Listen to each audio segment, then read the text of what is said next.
Hello friends, welcome to my channel. Friends, आज मैं आपको सामने जो टॉपिक लेके आ रहा हूँ वो टॉपिक काफ़ी इम्पोर्टेंट है और आपके बहुत काम की चीज़ है, क्योंकि ये जो प्रॉब्लम है ये हर किसी के साथ जो है रिपीट होती है। और ये जो प्रॉब्लम है ये है आपकी माइलेज के रिलेटेड, माइलेज के बारे में। मैं एक क्वेश्चन मुझे मिला अभी, एक व्यूअर ने मुझसे क्वेश्चन पूछा कि मेरे हीरो ग्लैमर बाइक में अभी माइलेज 35 से 40 है और मैकेनिक ने एयर फ्यूल ट्यूनिंग किया लेकिन रिजल्ट ठीक नहीं है। माइलेज अभी भी 35 से 40 है, इसका क्या रीज़न है?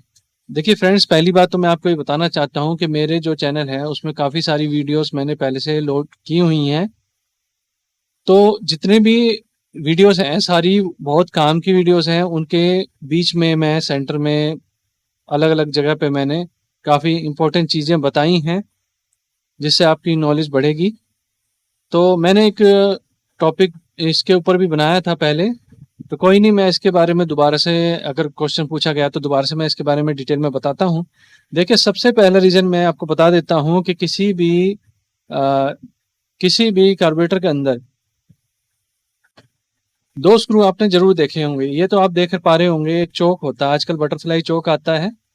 अब पंपर टाइप का चोक नहीं है, बटरफ्लाई टाइप के चोक आ रहे हैं। दूसरा स्क्रू आपका ये जो, इसमें 2 स्क्रू होते हैं। आपका सेंटर में जो होगा वो तो आपका आइडल आरपीएम एडजस्टमेंट स्क्रू होता है, यानी आइडल के टाइम पे आप आरपीएम कितना रखना चाहते हैं उसका स्क्रू होता है। दूसरा जो स्क्रू होता है वो आपका idle air fuel mixture screw होता है।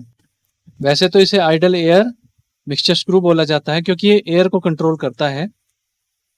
काफ़ी सारे मेरे व्यूअर्स जो हैं इस चीज़ को समझ गए होंगे कि अब जो एयर स्क्रू आ रहे हैं वो हवा को कंट्रोल करते हैं, ना कि फ्यूल को। तो इनको जितना टाइट किया जाता है उतना ही ज़्यादा पेट्रोल जाता है, और जितना लूज करते हैं उतना ही कम उसमें पेट्रोल जाता है। तो इससे एयर एडजस्ट होती है, फ्यूल एडजस्ट नहीं होता। हालांकि इसको टाइट करने से फ्यूल ज़्यादा जाता है। तो देखिए, ये जो आपके सामने इमेज नज़र आ रही है इसके अंदर जो है, देखिए, एक चीज़ मैं क्लियर करना चाहता हूँ कि कोई भी गाड़ी हो, कोई भी बाइक हो, जब वो चल रही होती है, आप तो उसको थ्रोटल खोल के रखते हो, आप रेस दे के रखते हो तो वो चलती है, दौड़ती है। उस टाइम आपके कार्बोरेटर में 2 तरह के जेट होते हैं। अब जेट क्या होते हैं? देखिए, जेट जो, अगर आपने मेरी पिछली वीडियोस देखी हैं तो उसमें आपको पता चल गया होगा कि जेट एक छोटा सा ब्रास का एक पाइप होता है जिसके अंदर एक एक बड़ा ही फाइन छेद होता है, एक छोटा सा छेद होता है जिसके अंदर से एक लिमिटेड मात्रा में, एक नपी-तुली मात्रा में फ्यूल जो है पास होता है। तो अलग-अलग बाइक के अलग-अलग कैपेसिटी के हिसाब से, अलग-अलग बाइक के हिसाब से जेट का साइज़ भी अलग-अलग हो सकता है। तो पेपर फ़िल्टर वाले कार्बोरेटर में, पेपर फ़िल्टर वाली बाइक में जेट का साइज़ अलग होता है, और फ़ोम फ़िल्टर वाले में जेट का साइज़ अलग होता है। तो अलग-अलग साइज़ की वजह से अब देखिए, मेन जेट का मेन रिस्पॉन्सिबिलिटी क्या है? जब हम थ्रॉटल खोल के बाइक दौड़ा रहे होते हैं उस टाइम पे मेन जेट के अंदर से फ्यूल जाता है और आइडल जेट से बहुत ही कम फ्यूल जाता है। और जिस टाइम हम रेड लाइट पे या कहीं पे भी बाइक को, रेस को छोड़ देते हैं, बाइक को खड़ा करते हैं, उस टाइम इंजन जो घूमता है वो आपके मेन जेट की वजह से नहीं घूमता, उसमें से फ्यूल जो है मेन जेट से नहीं जाता। वो जो फ्यूल जाता है वो आपके आइडल जेट यानी कि पायलट जेट से भी जाता है। मेन जेट से उस टाइम कनेक्शन कट हो चुका होता है।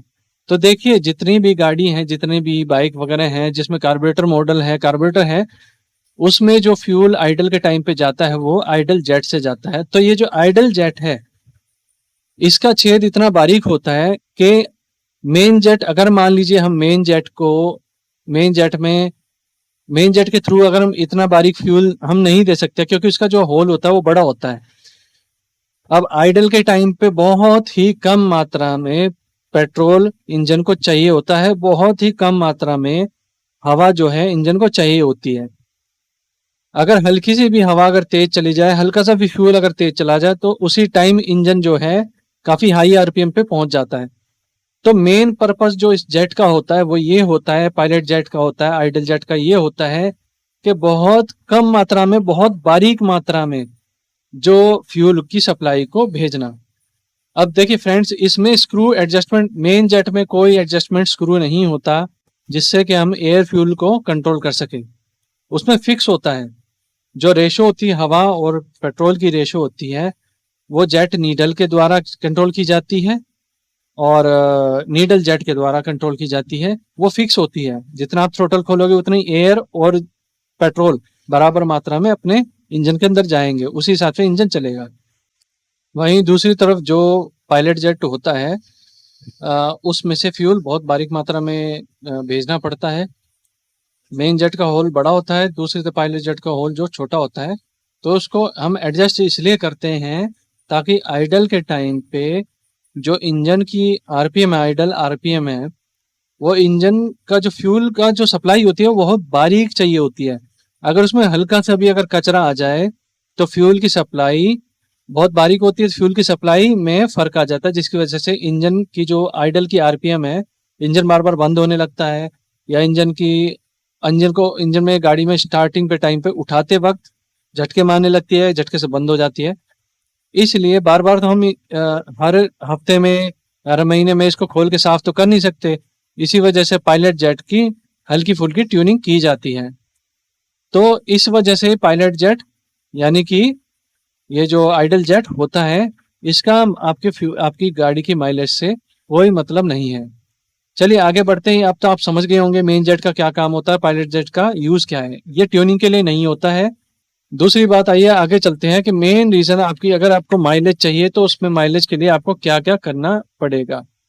देखिए, मैं एक चीज क्लियर आपको ये बताना चाहता हूँ कि पहले मैं आपको इंजन का वर्किंग समझा देता हूँ, इंजन काम कैसे करता है।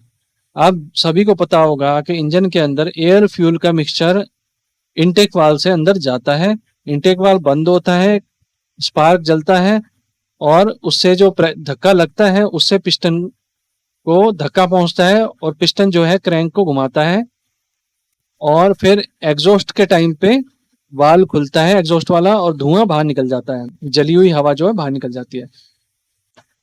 तो अब ये जो स्पार्क प्लग के जलने से जो पिस्टन को धक्का पहुंचता है, इसी से टॉर्क बनता है, इसी पे ही सब कुछ डिपेंड होता है।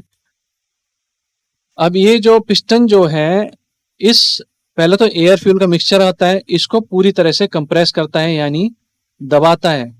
अब हमारा जो जो आपका क्रैंक होता है वो काफी भारी होता है, भारी होने की वजह से वो पिस्टन जब एक बार घूम जाता है तो इंजन जो है, क्रैंक जो है पिस्टन को धक्का देता है, पिस्टन जो है हवा को कंप्रेस करता है, दबाता है।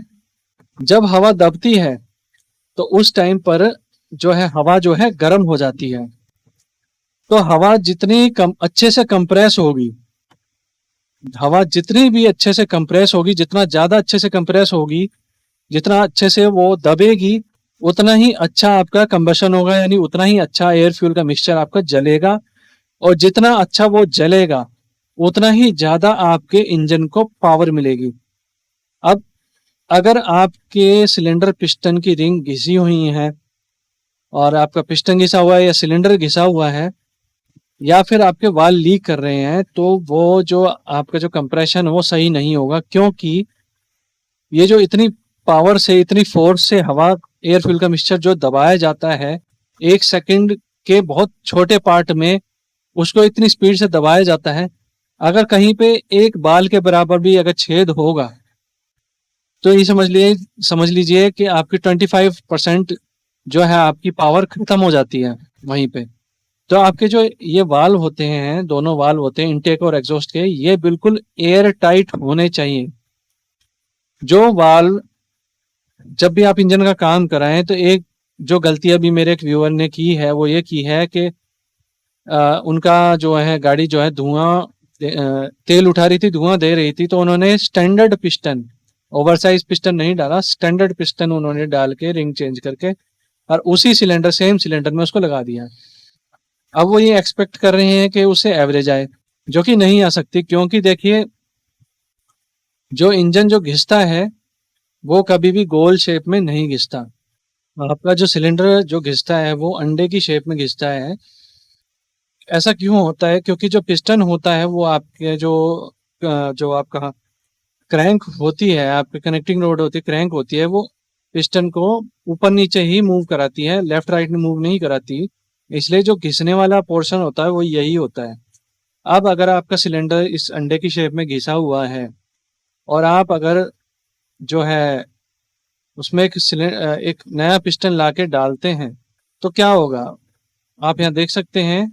अब मान लीजिए अगर आप गोल पिस्टन अंडे वाली शेप के सिलेंडर के अंदर गोल पिस्टन अगर डालेंगे तो मान लेते हैं कि यहाँ से और यहाँ से तो चलो फिट हो भी जाएगा। तो अगर ऊपर उसके ऊपर पिस्टन के ऊपर वाली साइड में और पिस्टन के नीचे वाली साइड में गैप वहीं का वहीं रहेगा तो जिसका कोई फायदा नहीं है। रिंग भी हमारी गोल होती है तो रिंग चेंज कर लो चाहे पिस्टन चेंज कर लो, आपका जो सिलेंडर है वो ऊपर और नीचे से ज्यादा घिसा हुआ है, साइड से कम घिसा हुआ है तो रिंग यहाँ पे रुक जाएंगी दोनों तरफ और रिंग फिर उतना ही रिंग यहाँ पे रुकेगी, जिसकी वजह से सिलेंडर और पिस्टन में गैप बना रहेगा। तो इसलिए ही कहा जाता है कि जितनी बार भी अगर आप पिस्टन डालते हैं तो आपको जो है सिलेंडर को बोर कराना कंपलसरी है। तो अब दूसरी चीज ये मैं बता देता हूँ कि जब अगर आपके इंजन का कंप्रेशन अच्छा होगा, वाल बिल्कुल एयर टाइट होंगे, बिल्कुल उसमें से हवा भी पास ना हो सके, तो जाके ही आपकी गाड़ी का जो परफॉर्मेंस है वो बेस्ट आएगी। अदरवाइज आप कितनी कोशिश कर लो आपके इंजन की परफॉर्मेंस अच्छी नहीं आएगी। और स्क्रू को प्लीज उस एयर मिक्सचर स्क्रू को घुमाना बंद कर दीजिए क्योंकि उससे एवरेज नहीं आने वाली। अगर आप एवरेज की तलाश कर रहे हैं तो उससे एवरेज नहीं आएगी। अगर आपको एवरेज चाहिए और आपकी गाड़ी को 20-30 हज़ार किलोमीटर हो चुके हैं और आप जल्दी जल्दी इंजन ऑयल चेंज नहीं करते हैं तो आपके सिलेंडर वगैरह घिस गए होंगे। वाल चेक करिए, मैंने वाल लीक की भी वीडियो बनाई हुई है कैसे उसको चेक करते हैं। तो वाल चेक कीजिए, हो सकता है आपका पिस्टन सिलेंडर ठीक हो पर वाल लीक हो। अगर वाल लीक होंगे तो फिर आपका जो कंप्रेशन नहीं रुक पाएगा क्योंकि इस सिलेंडर के अंदर हवा को रोकने वाली 3 ही चीजें हैं, इनटेक वाल्व, एग्जॉस्ट वाल्व और आपके जो पिस्टन की रिंग्स। ये रिंग ही होती हैं जो आपके कंप्रेशन को रोक सकती हैं। तो इसलिए फ्रेंड्स हमेशा इस चीज़ का जरूर ध्यान रखिए कि जो सिलेंडर पिस्टन का जब भी काम कराएं तो किसी मैकेनिक की बात में नहीं आना है और अपने आंखों के सामने उसको पिस्टन खरीद के लेके दें। उषा श्रीराम के पिस्टन बहुत अच्छे हैं और अगर ब्रांडेड हो तो ब्रांडेड, जैसे अगर आप सीधा कंपनी के शोरूम से अगर लेके आ सकते हैं, स्पेयर पार्ट शॉप से लेके आ सकते हैं तो वो पिस्टन इसके अंदर डालें। सिलेंडर बिल्कुल टाइट बोर कराना है, सिलेंडर बोर टाइट होना चाहिए। अब टाइट बोर और लूज बोर से मतलब क्या है? टाइट बोर और लूज बोर से मतलब ये होता है कि जो हमारी बाइक का जो सिलेंडर होता है उसे हम बोर कहते हैं। तो जब हम ओवर साइज पिस्टन डालते हैं, जब हमारा पिस्टन स्टैंडर्ड पिस्टन है मान लीजिए और जो सिलेंडर मान लीजिए घिस चुका है काफ़ी हद तक और वो उसमें बोर के अंदर लूज हो गया है, तो जब वो लूज हो गया है तो हमें अब पिस्टन को बड़ा डालना है। अब बड़ा डालना है तो उसके लिए हमें क्या करना पड़ेगा, सिलेंडर को भी थोड़ा सा हमें बड़ा करना पड़ेगा। उसका जो छेद होगा, बोर होगा, उसको प्रॉपर राउंड शेप में छीलना पड़ेगा। अब उसको प्रॉपर राउंड शेप में काटना पड़ेगा, छीलना पड़ेगा जिससे को प्रॉपर राउंड हो जाए और बड़ा पिस्टन उसके अंदर घुस सके। तो इसी वजह से क्या करता है खराद मशीन वाला, क्या करता है कि इसको सिलेंडर को एक लिमिट तक छील देता है, 0.25 mm फालतू, 0.50 mm फालतू, इस तरह से बोर को बड़ा कर देता है। अब बड़े बोर को चेक करने का एक तरीका होता है। अगर बोर जो है एक लिमिट से ज़्यादा हो जाए तो उसको चेक कैसे करा जाए, उसके लिए रिंग इसमें डाल के देखी जाती है, रिंग एंड गैप चेक किया जाता है। रिंग एंड गैप जो होता है वो होता क्या है, देखिए रिंग एंड गैप ये होता है जब आपके जो पिस्टन की रिंग होती है, वो जो रिंग होती हैं उनके बीच में एक छोटा सा गैप जब सिलेंडर के अंदर हम डालते हैं, सिलेंडर के अंदर पिस्टन के साथ वो अंदर जाती हैं तो उस टाइम पर उस रिंग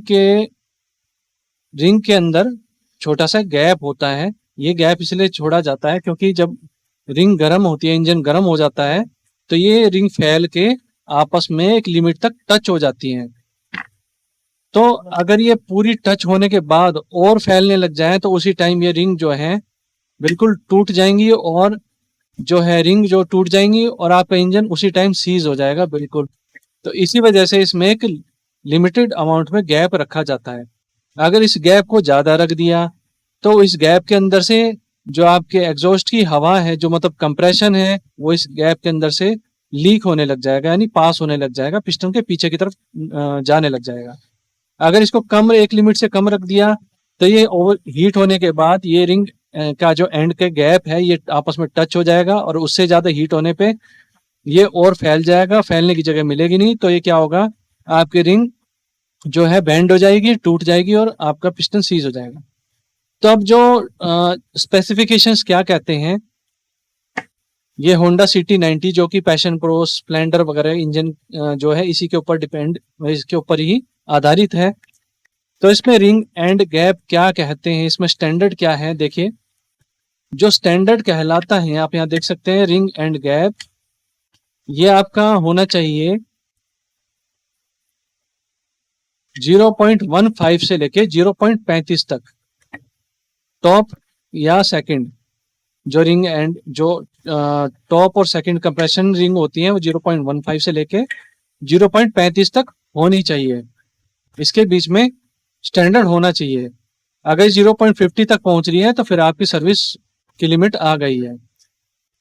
तो फ्रेंड्स, हमारे जितने भी जो भी खराद वाले होते हैं, मशीनिस्ट होते हैं, वो क्या करते हैं कि जो ये रिंग एंड गैप ज़्यादा छोटा ना हो जाए और इंजन सीज की वजह से उनको पैसे ना वापस भरने पड़ जाएं, इस वजह से वो इस एंड गैप को 0.20 से लेकर 0.25 तक या उससे ज़्यादा ही रखते हैं। किसी किसी केस में मैंने देखा है 0.3 तक वो रिंग एंड गैप रख देते हैं। और रिंग एंड गैप ये बढ़ता कैसे है, जितना बड़ा बोर होगा, यानी जितना बड़ा सिलेंडर का छेद होगा, ये रिंग उतने ही ज्यादा उसके अंदर खुल जाएंगी, उतनी ही ज्यादा खुलेंगी, उतनी ही ज्यादा इसके बीच में जितनी खुलेंगी रिंग, उतना ही इस रिंग के बीच में गैप आ जाएगा, उतना ही ये रिंग के बीच में चौड़ाई आ जाएगी, चौड़ाई बढ़ जाएगी। क्योंकि जितना खुलेगा,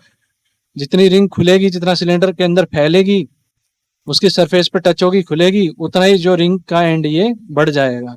इंजन का बोर कितना बड़ा हुआ है उसको चेक करने का ये तरीका होता है कि जो फीलर गेज होता है आपके पास, फीलर गेज के अंदर हम 0.08, जैसे यहाँ पे आप देख पा रहे होंगे, 0.2 देख पा रहे होंगे, यहाँ पे 0.15 है, 0.2 का अगर, अब इसमें क्या होना चाहिए, रिंग एंड गैप में 0.2 का जो है फीलर गेज घुस जाना चाहिए, उससे ज्यादा का फीलर गेज नहीं घुसना चाहिए।